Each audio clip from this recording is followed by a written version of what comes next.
it's Fuzzy. Okay, today we're going to hook up the Oasis fan heater. Now, this is a 220 volt. It comes without a thermostat, and we've got a thermostat here we're going to put up. It's supposed to be a quiet fan and everything, so let's get her up on the wall and see what it looks like. All right, we got her hooked up. Basically, you just take this panel off here, run your wire through the wall, run your wire through a pole there, and hook up your black and your red, and the ground goes up in here on a screw.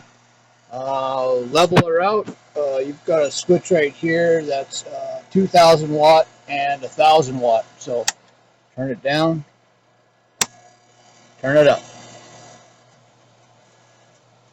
See, that rattles a little bit, but not too bad. Put the cover on and see if that does that. I'm going to put it down to 1,000. We'll see how it goes. Alright, and there it is. So that cover, it's in the instructions, but there's one screw on there. You lift it off and up. And I've only got it on 1,000 watts because my little shop here is only 12 by 14. So I don't need a ton of heat, but all in all, it's going to run real good. Alright, that's my review. Thanks for coming.